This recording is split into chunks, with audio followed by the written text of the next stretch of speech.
I'm going to get started with a high-level overview of what to do with a few important documents like estate planning documents, investment documents, insurance, policies, or tax returns. Then we'll cover some basics on ways to organize your expenses and benefits that we've seen this have for some of our clients.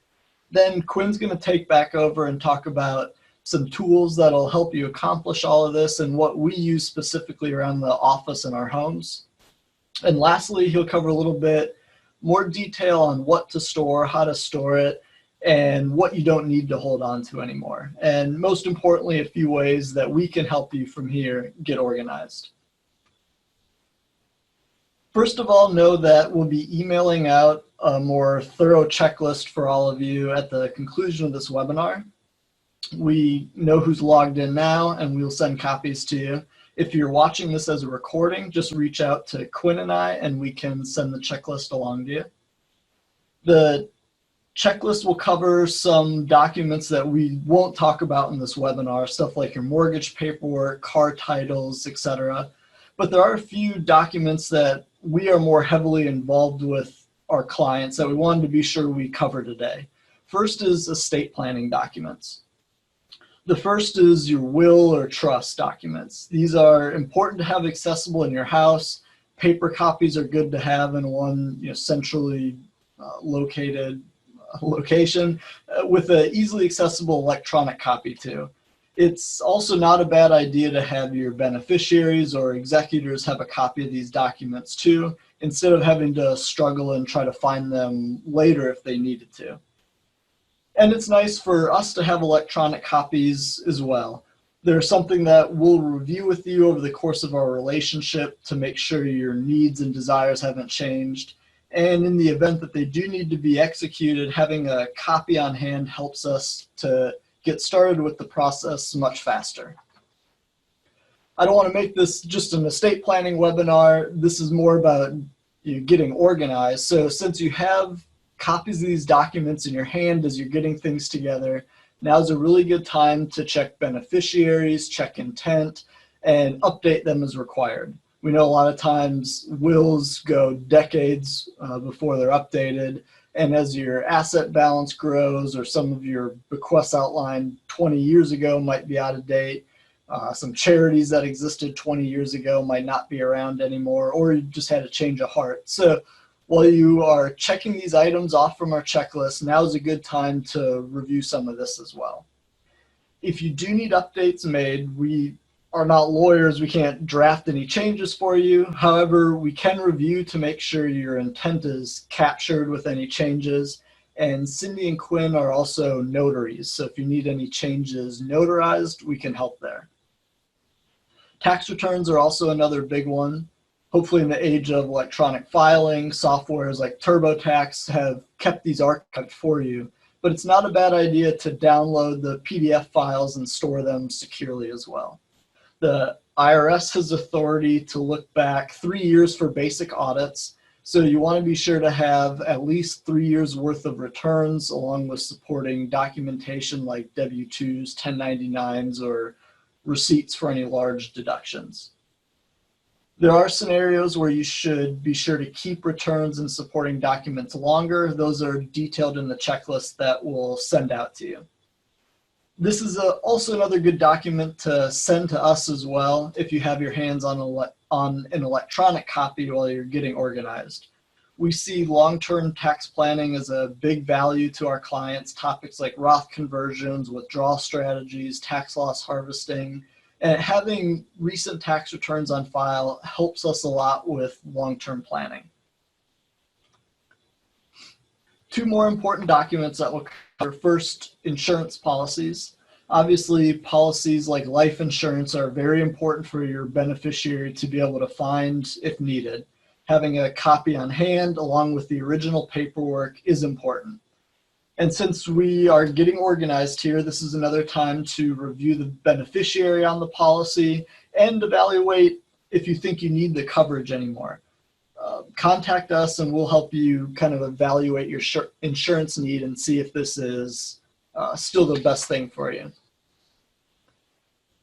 And lastly, investment accounts. Schwab keeps electronic copies for you for your monthly, quarterly, and any trade notifications. But having a list of accounts available is nice to help you keep organized. It might help you identify lost accounts or realize things that you can consolidate. And it can be incredibly helpful for beneficiaries to make sure they know everything that's out there. And again, it's a real good time to check beneficiaries, especially on HSAs or health savings accounts, as if a beneficiary is not listed on those, it can cause some extra tax headaches. So while you're making a list of these accounts, double check everything there. Just as kind of a review, there's two ways to store documents. You can have paper copies, which are good to have in your house, have everything in one place where people know where to go to find them if you need them. You can also provide copies to the executors, beneficiaries of any estate documents, and provide copies to your doctors and physicians for anything like health directives. And provide us a copy if you're able to. Electronic copies, Quinn's going to talk a lot more about electronic storage options that you have, but even things like a USB drive and a safety deposit box is a real good, safe way to store some of these. All right, and next topic, I'm going to try not to use the B word, budgeting, very often on the slide. We're not talking about putting you on a budget here and watching and criticizing every nickel or dime that you spend. This is about getting organized. Getting your recurring expenses listed out can help you a lot with cash flow, for example. If you're a client and retired now, you know that we like to create regular income for you with your retirement accounts that we manage by sending regular withdrawals to your bank account. When we work with clients, we'd like to keep several months of expenses in cash to help protect your money from volatility, just like we're seeing today. But we also like to be sure we can continue to invest money that you know you won't need in the short term. So having a good approximation of some of your monthly needs can help ensure that your investments are managed properly, and you can avoid worrying about needing a lot of unplanned withdrawals from your account. And of course, a list of monthly expenses can really help out your spouse or beneficiaries if anything were to happen to the person in the household that usually handles the finances. We don't want gas bills cutting off in December because your spouse didn't know who to pay for gas, for example. And lastly, this helps you identify a good list of your expenses and maybe the priorities that they have. If we experience a period of low returns in the stock market, or you just decide to cut back on spending for any reason, this budget list can give you an easy way to identify your expenses and look at places that can be cut. We can send you a basic budget template if you need something to help get you started, or you can look at some other online tools that are available. Mint, You Need a Budget, and Personal Capital are some really popular ones that allow you to link accounts. It'll kind of keep track of everything automatically and can help save you some time. And now I'm going to hand it over to Quinn to talk about the rest. Okay, thanks, Matt. So one thing we know that people do often want to get organized on and need a little bit of extra time and expertise with is how to store things online. There are a couple of different aspects to this. One of them is a tool that we suggest for managing all of your logins and all of your passwords across the internet. We suggest a couple of different password managers. One is called LastPass. There's another one that we've used called 1Password, and there are a few others out there that you can Google. These are just two that we know are popular and seem to be pretty user-friendly. The way LastPass, for example, works, because we use that one in the office at work, is you come up with a master password that you do need to remember, but then that same tool sits in your browser that you're using, like Internet Explorer or Chrome or Firefox, as you go throughout the internet, doing things like bank accounts or your Facebook account or your email account. And it can even work on, it doesn't have to be just on a PC, it can be also on your phone. And it really keeps that set of passwords secure across all of your different logins, as well as allows you to set very hard to hack passwords, ones that are quite complex, and it can regularly update those as well. So it's a really great tool for you to make sure that you are using your password securely, and that all of these things that we're talking about doing for storage online are handled safely. It's also a nice, easy way for you to do backup with your family or friends. One way that I use this personally is my wife has access to ping the account if I am incapacitated or I die, and she'd be able to, after a certain amount of time, and just her, be able to get in and access my password so that she could get onto things like the bank accounts that we have set up that I have access to, or to my Schwab account or something like that. So that's an important aspect for how you get things securely stored online. We recommend a couple of different tools. One is Dropbox. That's what we use for the office. There are ways that you can do a personal Dropbox account that it doesn't have to be paid for or a big deal. It's very easy to set up. A lot of other people have set up with OneDrive or with Google Drive. OneDrive is the Microsoft version that you could get with Windows, and then Google Drive is kind of the Android version that is accessible across a number of different types of devices. Apple also has sharing that, or secure storage that you can do with their systems. What we use these for, though, are the safety of storing things online. You know that these are backed up in the cloud. You know that if your passwords are secure, that they will be stored securely over time. And then this also allows your family to be able to access things if something happens, like either to you or to your house, or any of those situations where there could be a problem finding paper documents or getting access to things that are more in the offline world.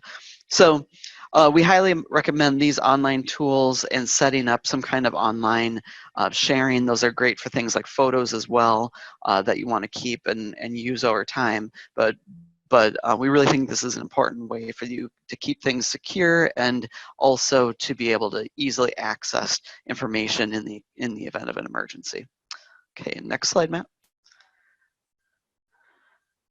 Okay, so then we've talked about how you can store some things online. Feel free to reach out with those if you have specific questions.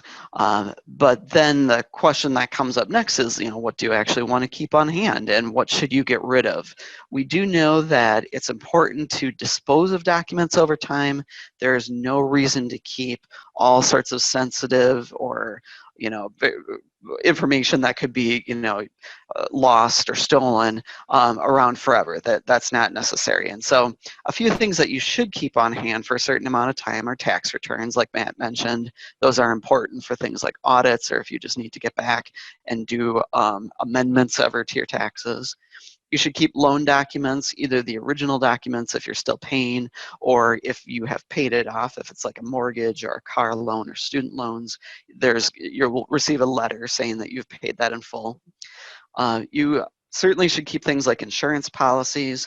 If you have old versions of that same policy, if it's like auto and home insurance, you can get rid of the old versions, but certainly keep the current version. Wills and powers of attorney, obviously, and then that list of accounts and login information. It's good to keep that not only in a paper copy in your house if you feel like it's secure there, but certainly using one of those systems that we just talked about.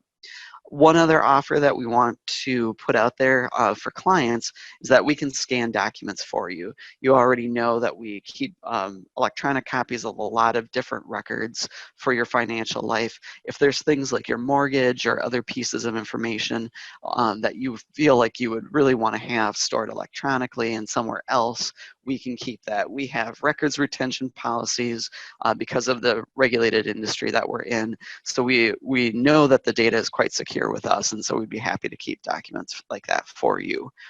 Okay, so what can you dispose of then? If you've kept all of these things that are good to keep, what can you get rid of? You could certainly get rid of old credit card and bank statements.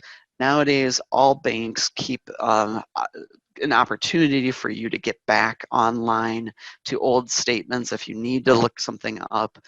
Same way with utility statements. I noticed that like Alliant Energy lets you get back to really old um, energy statements in the past. So many of those things where you have access to information online can be shredded now.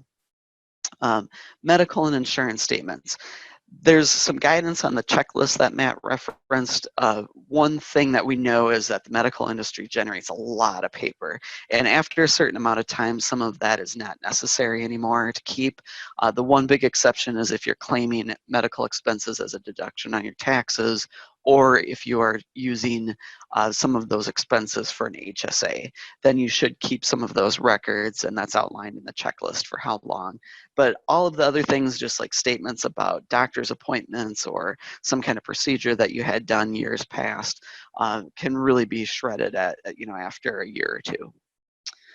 Another offer out there for clients, we are happy to shred documents. We keep a locked shredding bin that goes in periodically as soon as we get it filled up, which is quite often actually. And so if you have a stack of papers after you've started organizing things that you want shredded and you don't want to go through doing that at home, we are more than happy to have you drop it off and it'll just get shredded in bulk. All right, Matt, if you want to advance the slide. Okay, so just remember here as you have time to get started, the main things that we'd suggest you do is review the checklist that we'll send out to you over email. Start making a list of your accounts, your monthly bills, and have information for others like your family members for how they can find some of that information, whether it's online or in your folders at home in paper form. Then we highly suggest doing some electronic organization using a password keeper as well as online storage. They're so convenient. They are also secure and really can make a lot of the storage a much better process for the long haul for you. And then as we just noted, let us help you get rid of some of the paper documents that you no longer need. And we can even scan some of those to your records if that is a help to you. Good, very good. Thank you for the time today. We hope that you will have a successful getting organized process. And like we said, please stay tuned for more webinars on basic financial planning concepts, basics of investing, and other hot topics as we continue to learn about the financial planning process. Thanks, everyone.